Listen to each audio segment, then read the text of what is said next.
She thought marrying into Korea's most powerful family meant acceptance, until they asked for proof she wasn't too African.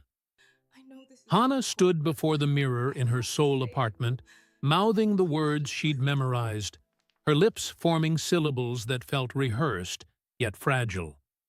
The engagement speech sat folded in her hand like a promise. Cream paper, edges softened from being held too long. Ji-hoon watched from the doorway, his smile wide and certain, the kind of smile that made her believe she'd finally arrived somewhere safe. His shoulders relaxed against the frame in a way that spoke of ownership. The park's name, old money, older power, felt like armor she'd spent her whole life trying to earn. Morning light cut through sheer curtains, casting soft gold across her face, catching the nervous flutter of her fingers as they traced the edge of the speech paper, her chest tight with anticipation, masked as confidence. "You're going to be perfect," Ji-hoon said, crossing the room to adjust her collar, his I know hands this is steady where difficult, but hers trembled. I have to say "My it. mother already Please loves just you." listen to me. Hana laughed softly, the sound catching in her throat. "Your mother tolerates me. There's a difference. She wouldn't have approved the engagement if she didn't."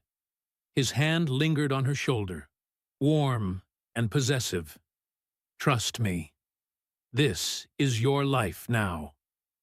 Traffic hummed from the street below, muted and distant through double-paned glass. Hana's reflection stared back at her. Makeup perfect, hair arranged, expression carefully neutral. And for a half-second her smile wavered, uncertainty bleeding through before she caught it, pressed it down, replaced it with the face she'd been practicing.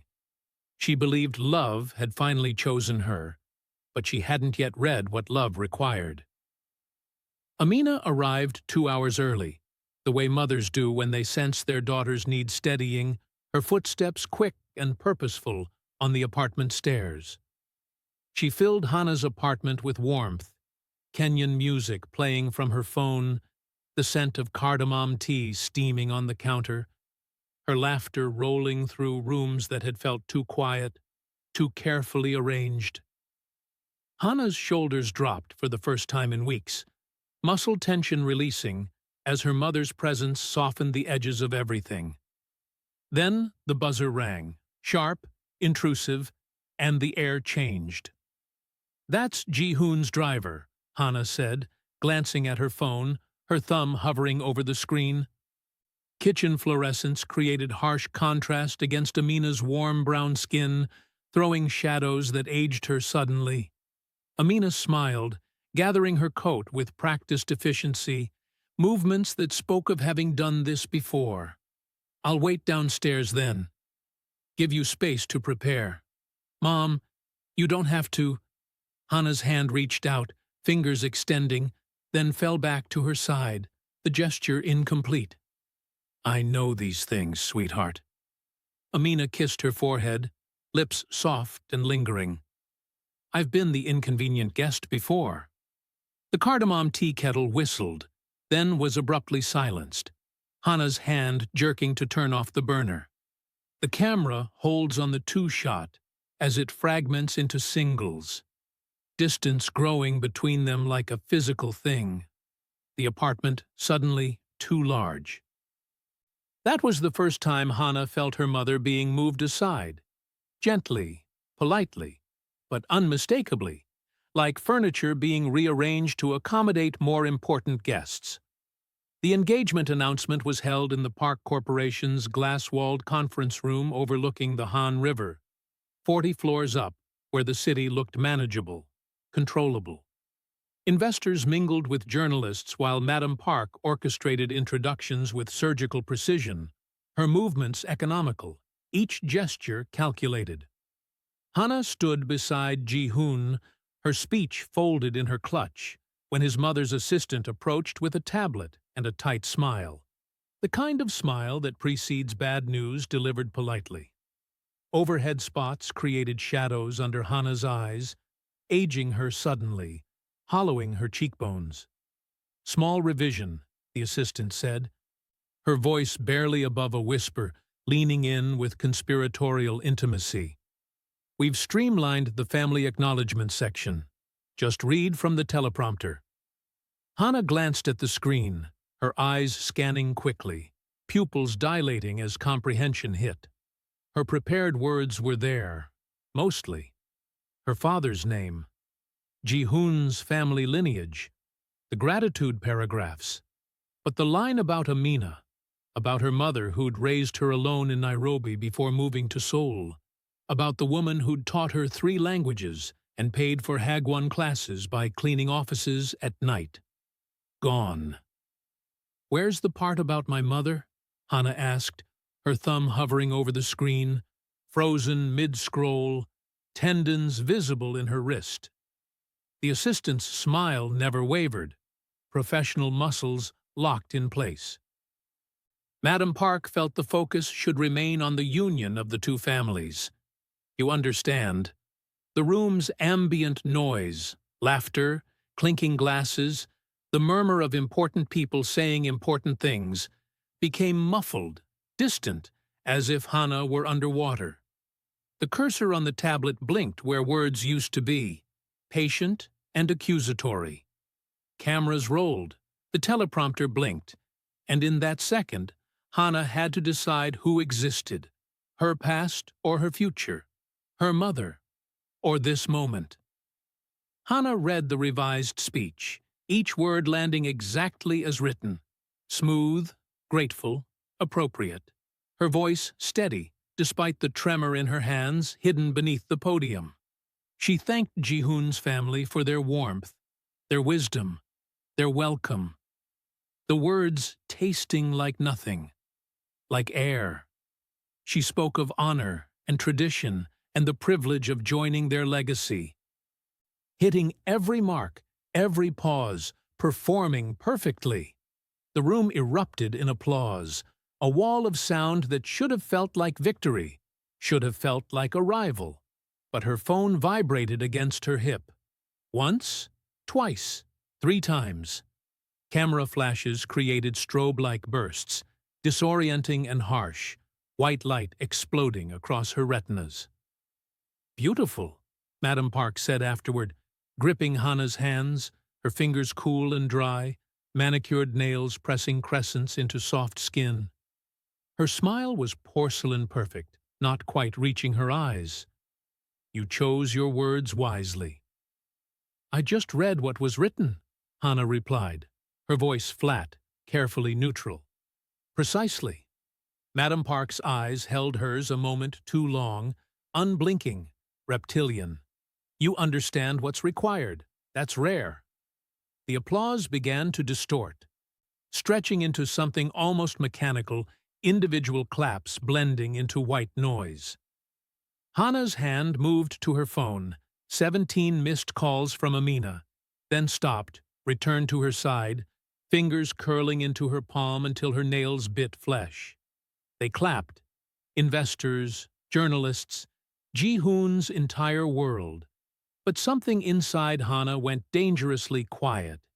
A switch flipping, and her phone kept vibrating with calls she couldn't bring herself to answer, each buzz a small accusation. The private study smelled of leather and old wood, the kind of room where decisions shaped industries, where mergers were planned and lives were altered. Madam Park poured 2 glasses of plum wine, her movements deliberate and graceful, each gesture a small performance of civility masking power. Hannah stood by the window, still feeling the phantom weight of cameras, the echo of applause that hadn't included her mother's name, her reflection ghostly in the glass. Outside, Seoul glittered like a promise she was only beginning to understand the price of. A desk lamp created an interrogation-style wash, leaving Madam Park's face half-shadowed, cheekbones sharp. "You handled yourself beautifully today," Madam Park said, offering Hannah a glass, her smile controlled, measured. "Many girls in your position would have complicated things." "My position?" Hana asked carefully, accepting the glass without drinking, stem slippery between her fingers. Madam Park's smile didn't reach her eyes, lips pressed into an approximation of warmth. You understand tradition, Hana. You understand that families like ours exist in the public eye. Every word, every association, it all reflects on the Park name. She paused, sipping her wine, tongue catching the liquid delicately. Your adaptability today showed wisdom beyond your years. You're saying I was wise to erase my mother? Hana's grip tightened on her glass, wine trembling in concentric circles. I'm saying you understand what belonging requires. Madam Park's finger traced the rim of her glass, circular and hypnotic, the gesture almost sexual in its intimacy. A wall clock ticked, each second pronounced in the thick silence, measuring the space between them like a countdown. That's when Hana learned love here came with rules, written in invisible ink, enforced with smiles, but binding as blood and twice as permanent. Ji-hoon found her on the apartment balcony past midnight, still wearing her engagement dress, still holding her phone with 17 missed calls from Amina, her thumb hovering over the callback button but never pressing. The city sprawled below them, indifferent and vast, a million windows lit with other people's simpler lives. He wrapped his jacket around her shoulders, and for a moment, brief, fragile, Hana wanted to believe his warmth could insulate her from the cold calculus of his family's love. Balcony lit only by city glow, their faces half visible, creating intimate distance, shadows pooling in the hollows beneath their eyes. Why was my mother's name removed from the speech? Hana asked, not looking at him, her gaze fixed on nothing, on everything. Ji-hoon sighed, the sound heavy with something between exhaustion and evasion. It wasn't personal. The PR team thought, your mother's team. Say it correctly. Her voice cut clean. Surgical. Hana. His voice carried that pleading note she was learning to recognize, to resent.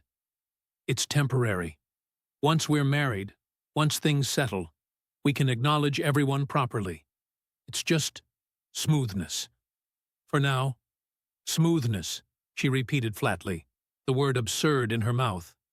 My mother raised me alone, worked 3 jobs so I could attend international school, and she gets smoothed out like a typo? That's not fair. You know I respect. Then why didn't you warn me? Her voice cracked, finally, the careful control fracturing. Why did I have to find out from your mother's assistant 30 seconds before going live? Wind carried distant traffic sounds, the city's indifferent hum, lifting strands of her hair across her face. Ji-hoon reached for her hand. Hana's fingers remained curled around her phone, knuckles white.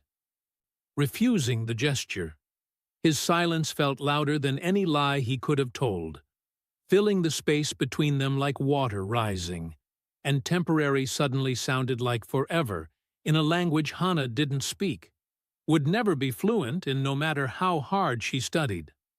The meeting was scheduled for 10 a.m. at the Park family estate, and Hana knew before she arrived that her life had already been rewritten, the script completed without her input.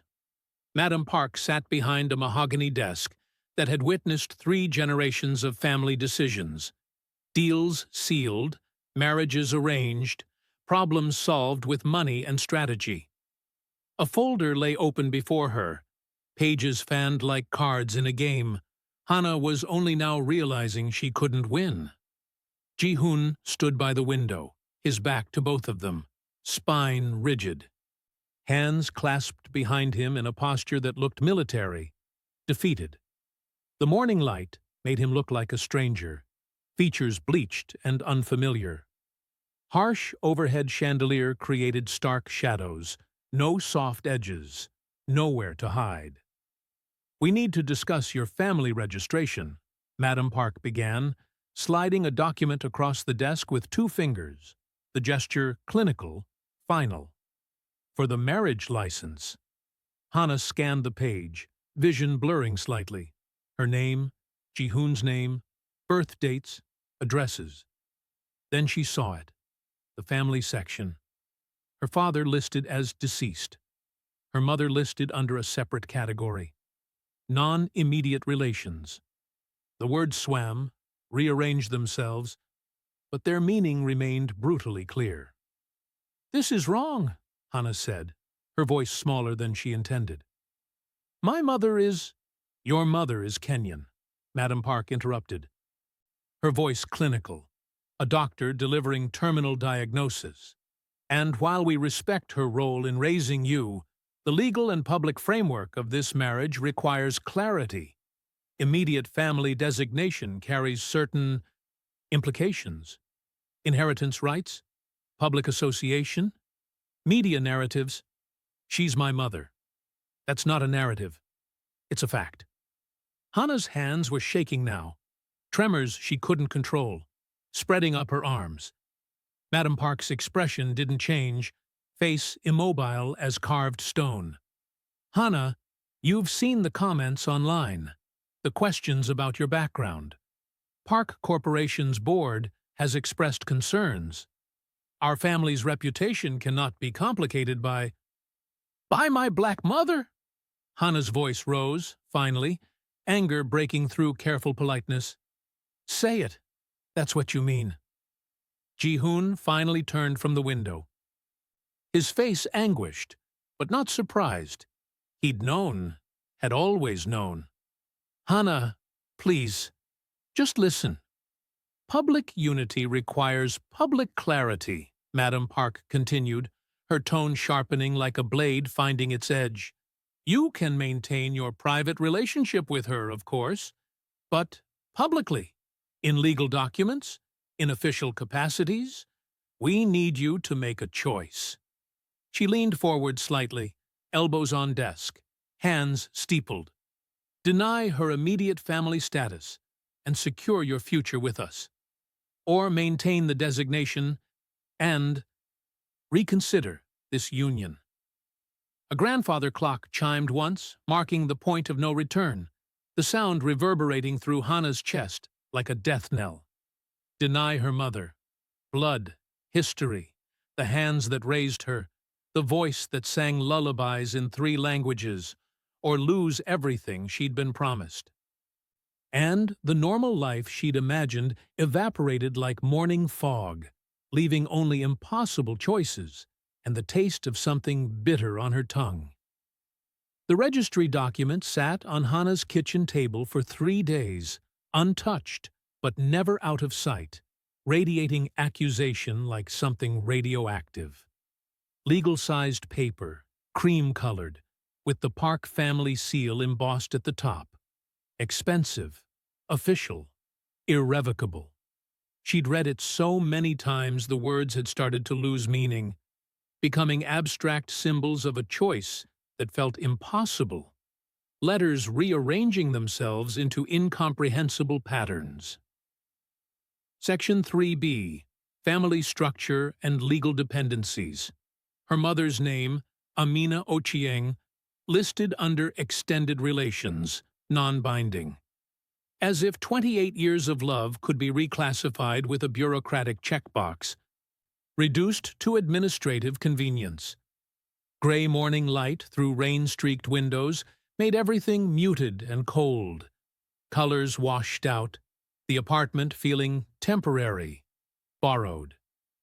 Ji-hoon arrived with coffee and apologies, the same routine for 3 mornings straight, his footsteps tentative in the hallway. "Have you thought more about it?"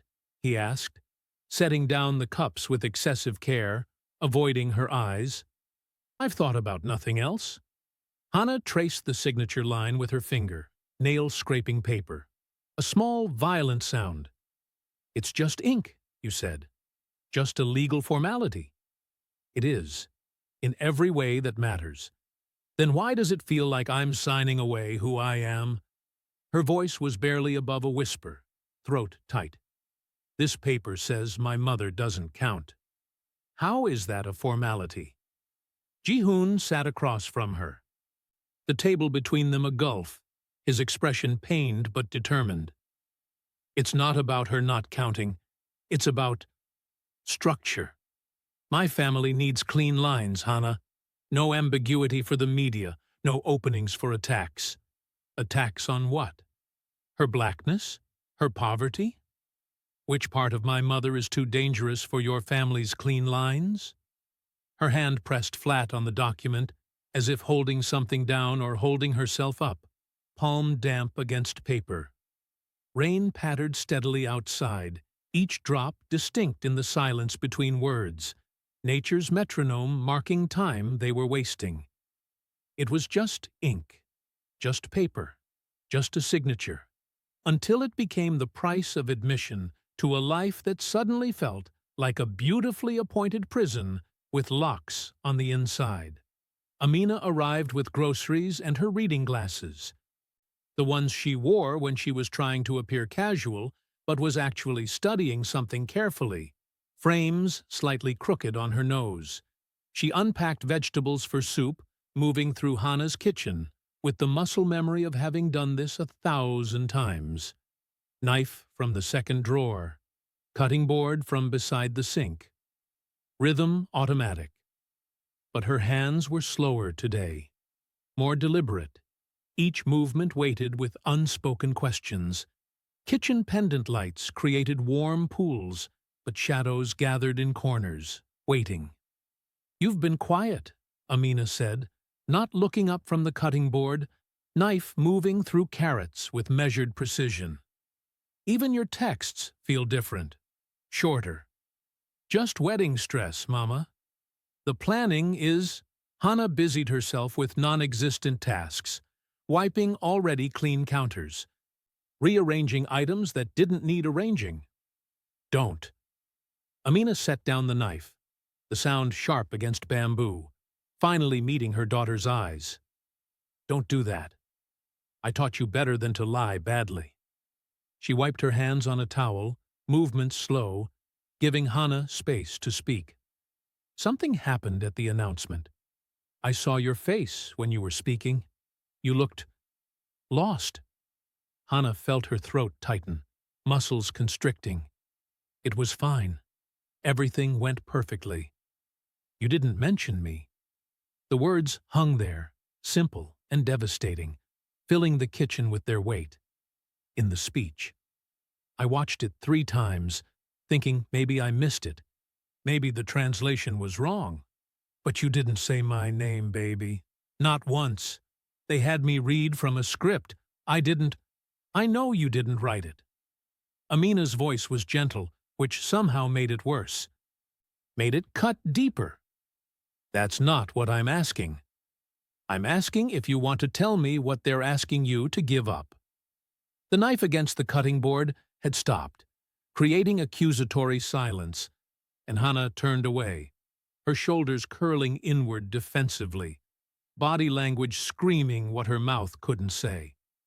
Amina knew before Hana said anything, the way mothers always know, maternal intuition reading the small tells, averted eyes, trembling hands, the particular quality of evasion, and the space between truth and silence grew too heavy to hold, pressing down like atmospheric pressure before a storm.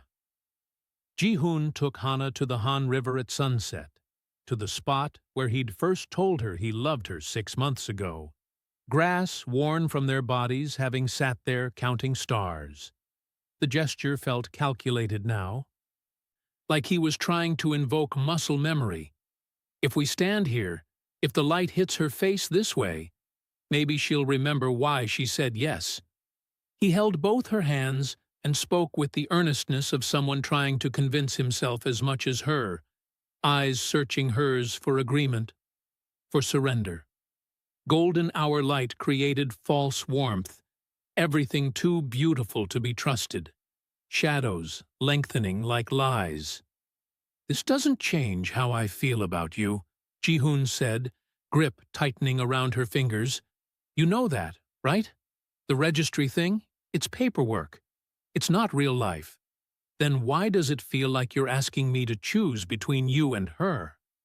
Hannah's voice was steady, almost clinical in its control. I'm not. I swear I'm not. His grip tightened until it bordered on painful. We'll fix it. After the wedding. After things calm down with the board, after my mother sees that you're committed to the family, we'll amend it. Make it right. After, Hannah repeated, the word bitter. You keep saying after. After we're married, after things settle, after I prove myself. But what if after never comes? It will. I promise you. His eyes were pleading now, desperate, pupils dilated. Just trust me. Trust us. This is temporary. Stop saying temporary. Her voice cracked, control finally fracturing. My mother isn't a temporary problem you fix later. She's not a PR issue you manage. She's the reason I exist, Ji-hoon. And you're asking me to asterisk her. I'm asking you to let me protect you. Both of you. If we do this their way now, we'll have the power to do it our way later. His hands reached, grasped, trying to pull her closer while she remained rigid.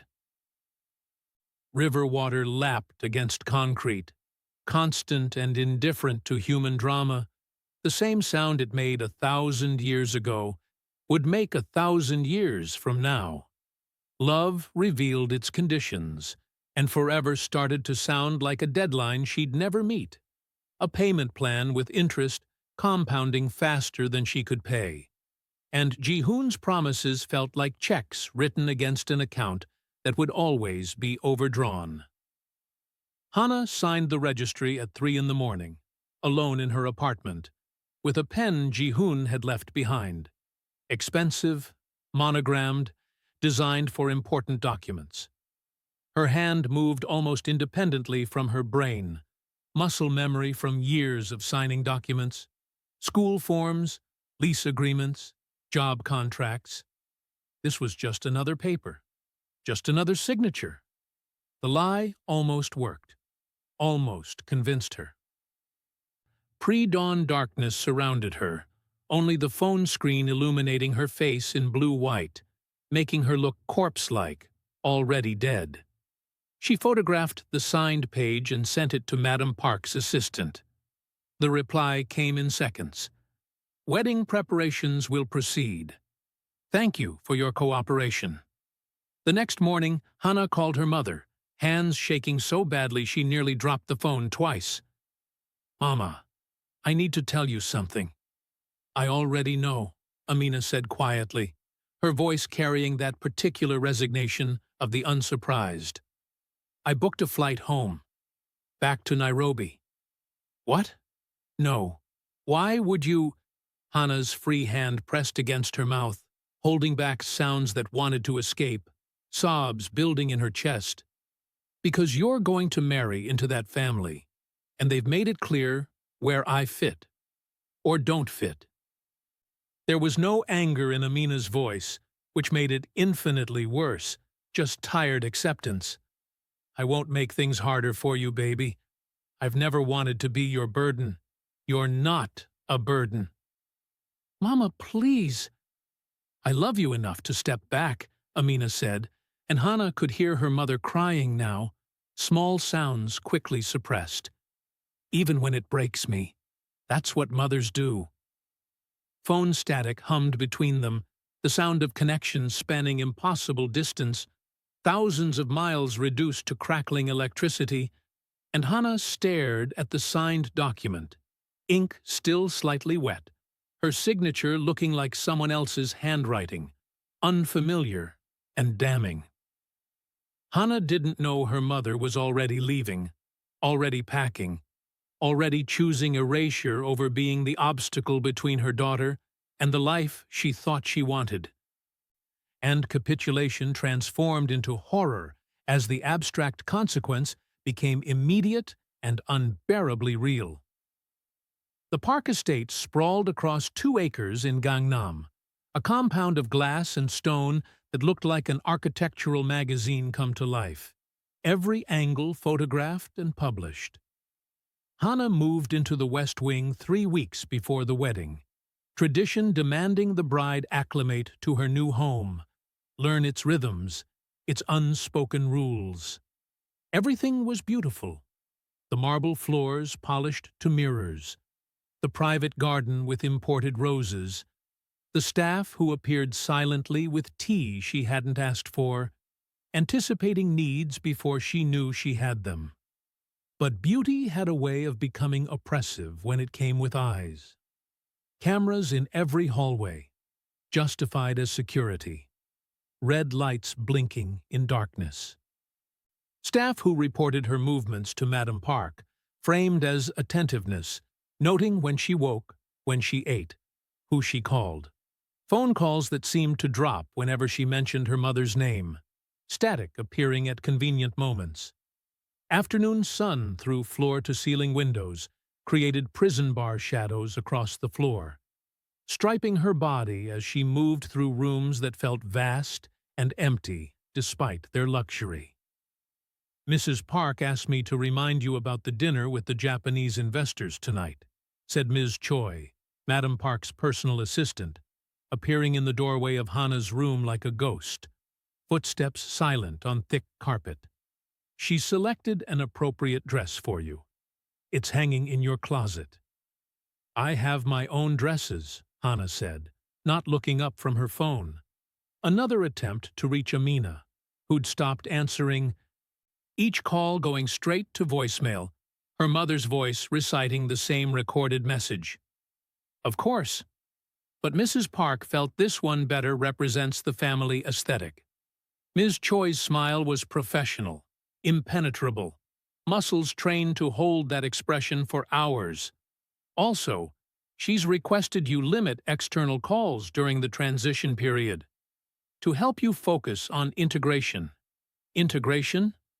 The word tasted clinical, like something done to conquered territories. "You mean isolation?" "I mean protection, Miss Ochieng.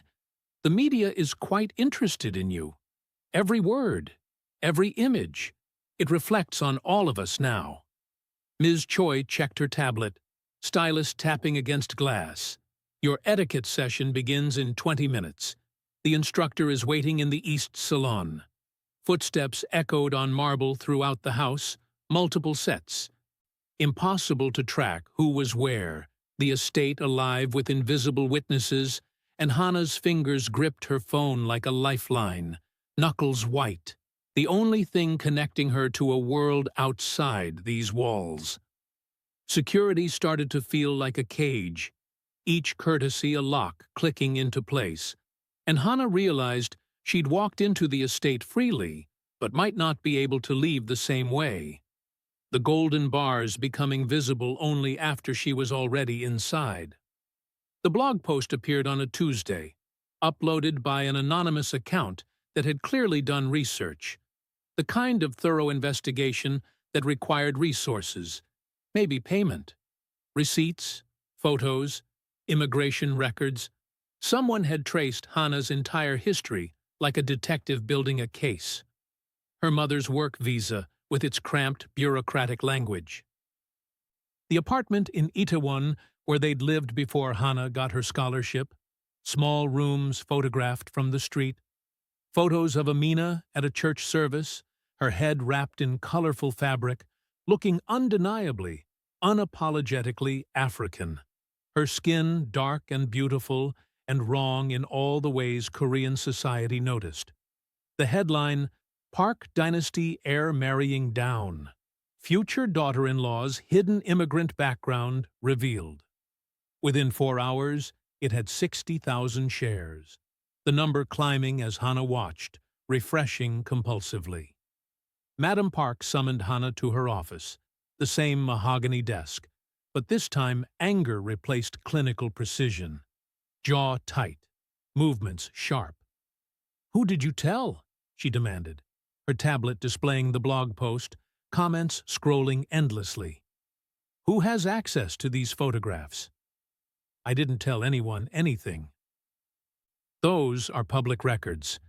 Hannah's voice was defensive, childlike, hating how small she sounded. Public records we've spent considerable resources suppressing. Madam Park stood, pacing, heels clicking against hardwood with military precision. This is exactly what we were trying to avoid. Your mother's visibility. The narrative around her poverty, her foreignness, it undermines everything we've built. Her visibility? Hannah's voice rose, finally finding strength. You mean her existence? She exists, Mrs. Park. I can't apologize for that. No one is asking you to apologize. Madam Park turned, her expression hardening like cooling metal. We're asking you to control the narrative. The wedding is in 3 weeks. Park Corporation's stock has already dropped 2 points since this morning. Board members are calling. Investors are nervous. Ji-hoon entered, looking exhausted, shirt wrinkled, hair uncombed. Unusual for him. Mother, maybe if we just issue a simple statement, acknowledging... Acknowledging what? Madam Park snapped, whirling on him. That we've allowed this ambiguity to fester? No, we need clarity, decisive action. She looked at Hannah, eyes calculating. Tomorrow morning, you'll do a live statement. Address the rumors directly. What rumors? Hannah asked carefully, throat dry. Everything in that post is true.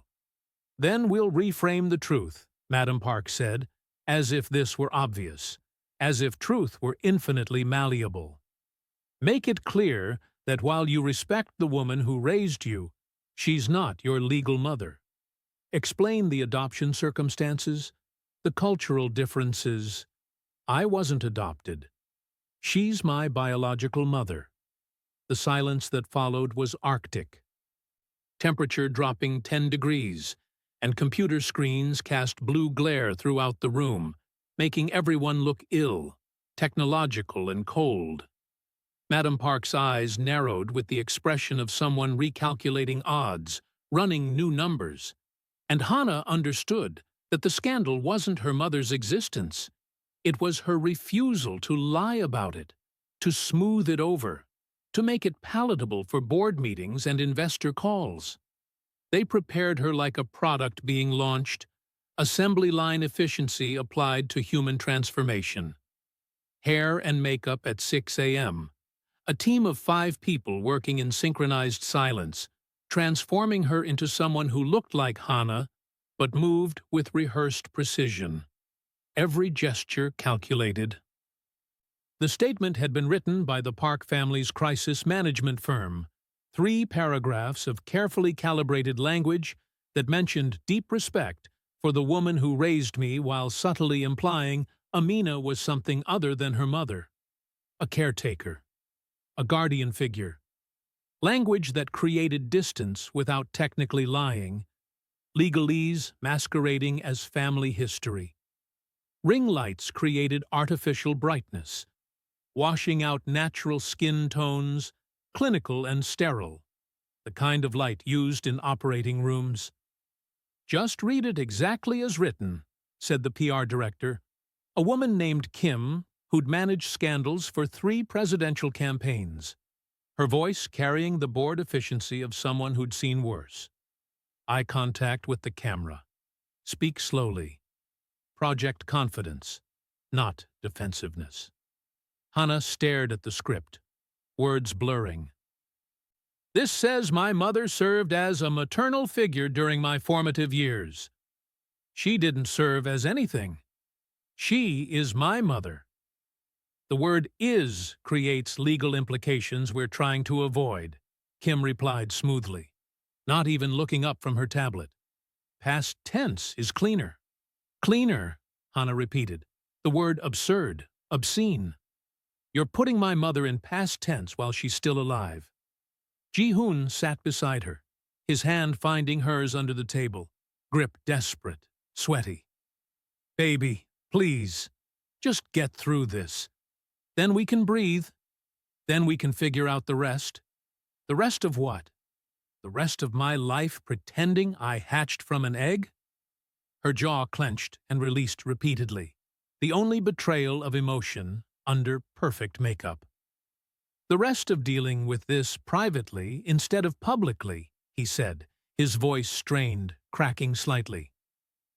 "Do you want to lose everything over pronouns? Over verb tenses?" The makeup artist returned to powder Hannah's face, brush whisking across her skin, and in the mirror she looked flawless. Perfect. Completely erased. Countdown being called from another room, 5 minutes to live, papers shuffling, equipment humming. The red light on the camera turned on, unblinking and absolute, and Hannah sat with words in her mouth that tasted like betrayal. One teleprompter scroll away from choosing between her future and her name, between security and soul. The studio lights were hotter than Hannah expected, creating an artificial sun that made everything feel unreal, dreamlike, sweat prickling at her hairline despite the makeup artist's work. 3 cameras, a dozen crew members moving with practiced efficiency. Madam Park standing just off frame with her arms crossed, face impassive, but eyes watchful, predatory. The teleprompter glowed with words that would erase Amina from her story, rewrite history into something palatable for investors and board members, smooth and clean and false. Hannah could see Ji-hoon in the back row, his expression pleading, hands clasped as if in prayer. The director counted down, 5, 4, 3, and pointed, the gesture sharp, final. The red light blinked on, unblinking and absolute, recording everything, preserving this moment forever. Hannah opened her mouth and began reading, voice steady despite her racing heart. "Thank you for this opportunity to address recent speculation," Hannah said, hitting the marks they'd rehearsed. "I want to speak clearly about my family background and—" She stopped. The teleprompter continued scrolling, words marching forward without her, patient and relentless, but Hannah's eyes had left the screen. She was looking directly into the camera now, past it, through it, to wherever her mother might be watching, seeing her daughter on television, seeing what choice she'd make. "I want to speak clearly," she repeated, and this time the words were hers, unscripted, dangerous. "My name is Hannah Ochieng. My mother is Amina Ochieng, a Kenyan woman who raised me alone after my father died. She worked 3 jobs so I could go to international school. She taught me Swahili, Korean, and English. She taught me that dignity isn't something you inherit. It's something you choose, every day." Off camera, Madam Park's hand sliced across her throat. Cut, cut, cut. Movements frantic now. Controlled composure shattering. Hannah didn't stop, shoulders straightening, physical transformation happening in real time. I was asked to say she was a maternal figure, to use past tense, to create distance between who I am and where I come from. But my mother is the reason I exist, not just biologically, but in every way that matters. And I won't erase her to make anyone more comfortable. Studio went silent except for Hannah's voice, even the crew frozen, cameras still rolling because no one had actually cut the feed, and her chin lifted, finding strength in truth. She said the words that would cost her everything. "My mother is the reason I exist." And for the first time in months, Hannah's reflection in the camera monitor looked like someone she recognized, someone she might actually want to be. The studio erupted the moment the feed cut, or rather, the moment someone finally found the switch and killed it. Madam Park's voice rose above the chaos, cold and surgical in its fury, each word precise and cutting. Hannah removed her microphone with steady hands, movements deliberate and calm, while lawyers and PR managers swarmed, their voices overlapping in a symphony of damage control, phones out, already calling people, containing disaster. Ji-hoon pushed through the crowd, reaching for her, his face stricken with something that looked like grief, like mourning someone still alive. But when their eyes met, Hana saw what she'd been refusing to see for months. He wasn't going to follow her out, wasn't going to choose, would stand there and watch her leave. "What did you do?" Ji-hoon whispered, gripping her arms, fingers digging in hard enough to bruise. "Hana, what the hell did you just do?" "I told the truth," she said simply, voice steady, almost serene. "What you should have done from the beginning. The wedding is off. You understand that? Everything. Gone. My mother will never—" He stopped, his voice breaking, fracturing. "Why couldn't you just wait? We could have fixed this privately. There is no privately with your family. There's only erasing and pretending and calling it love." Hana pulled free from his grip, his fingers leaving red marks on her arms. "You said you'd protect me. But you can't even protect me from your own mother. I love you. You love who you wanted me to become. The version that fit." She picked up her bag, movements deliberate and calm, each action purposeful. "I loved who I thought you were. The version that would choose me over approval." Madam Park approached, her expression glacial, controlled fury radiating from her like cold. "You've destroyed months of planning, humiliated our family on live television. I hope your principles comfort you, Miss Ochieng, because they're all you'll have left." "My name," Hana said quietly, meeting her eyes without flinching.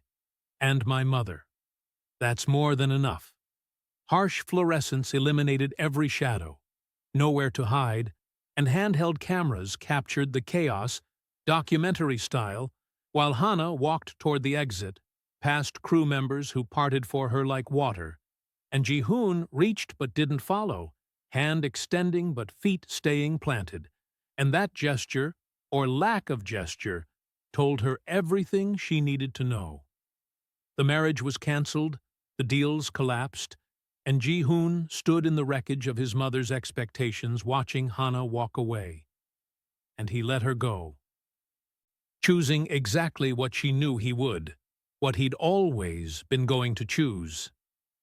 Incheon Airport at dawn, terminal lights reflecting off polished floors like water, like mirrors, the whole space feeling liminal and temporary. Hana found her mother at Gate 12, boarding pass in hand, a small suitcase at her feet. Everything she owned in Korea reduced to 50 pounds and a carry-on. Amina looked smaller somehow, diminished by the weight of choosing to leave, shoulders curved inward protectively. When she saw Hana, confusion crossed her face, then understanding, then something that looked dangerously like hope, tentative and fragile. They stood 10 feet apart in a busy terminal, travelers flowing around them like a river around stones, the world continuing while theirs stood still. Dawn light through terminal windows broke through gray, soft gold spreading. "I saw the broadcast," Amina said, her voice thick with emotion barely contained. "Baby, what did you do?" "I chose you," Hana replied, crossing the distance, steps quick and certain. "I chose us. The wedding is cancelled. The family wants nothing to do with me. I have no job, no prospects, and I'm probably about to become a social media disaster." Hana felt tears coming and didn't stop them, let them fall freely.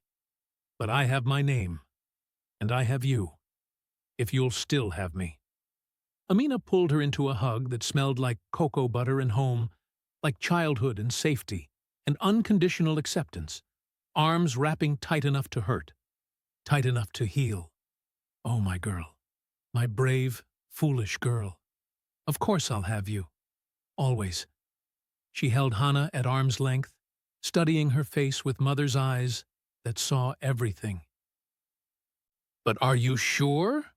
Once you walk away from people like that?" "I'm sure," Hana said, and meant it, felt the truth of it in her bones. I've never been more sure of anything. I don't want their version of belonging. Not if it costs being your daughter. Amina's tears came then, silent and steady, tracking down her face unchecked. She took Hannah's hand like she'd done 1,000 times before, crossing streets, navigating airports, walking into new schools, every threshold they'd crossed together, every border they'd navigated as a team. Airport announcements echoed in multiple languages: Korean, English, Chinese, Japanese, the universal sound of departures and arrivals, of people leaving and coming home, and the world narrowed to just them, foreheads pressed together, hands clasped, bodies creating a closed circle against everything outside. Nothing was fixed, nothing was certain. But Amina took Hannah's hand like she always had, and for the first time in months, Hannah understood what safety actually felt like. Not walls keeping her in, but love letting her be exactly who she was. 6 months later, Hannah stood in a different kind of room, smaller, warmer, filled with people who'd chosen to be there, rather than obligated by business or blood. A community center in Itaewon, hosting a support group for mixed heritage families navigating Korean society. The walls covered with photos and artwork. Children's drawings alongside advocacy posters. She'd been invited to speak, to share her story. And when she stepped to the front, she saw faces that reflected pieces of her own journey. Korean black, Korean white, Korean Southeast Asian. Every combination of belonging and not belonging. Some scarred, some still figuring it out. All of them trying to exist in spaces that didn't always make room, carving out space with their bodies, their voices, their refusal to disappear. Natural afternoon light filtered through windows, warm and unfiltered.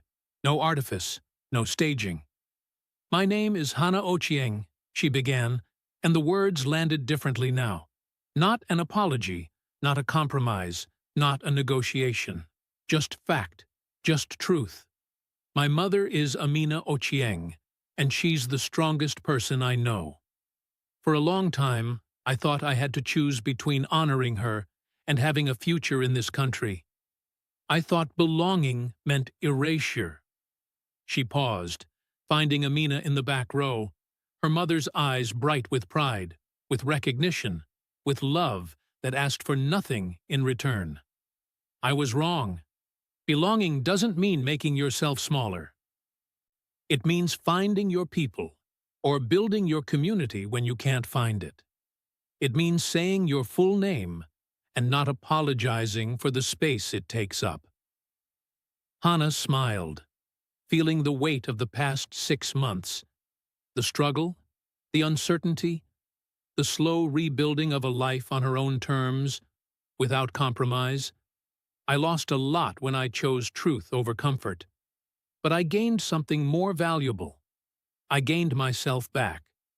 The room erupted in applause, not the hollow sound of a corporate event, not performance or obligation, but genuine recognition, people seeing themselves in her refusal to disappear, in her choice to exist fully. Overlapping conversations began immediately. Laughter, the sound of people finding each other. After, Amina approached with tea, and that knowing look mothers have when their children finally understand something they've been trying to teach for years, wisdom proved through pain. "Proud of you, baby," Amina said simply, the words containing multitudes. "I learned from the best," Hannah replied, and meant it, felt the truth of it radiating through her chest. The camera slowly zooms out from Hannah's face to reveal the full room, her community, people claiming space together. And she stands with shoulders back, hands open, claiming space without apology. Body language transformed from the girl who stood in that first mirror practicing someone else's words. And for the first time in her life, standing in her full name with her mother beside her, Hannah felt whole, not despite what she'd lost, but because of what she'd refused to give away. What she'd fought to keep even when it cost everything. And that wholeness was worth more than any marriage, any money, any belonging that required her to be less than complete.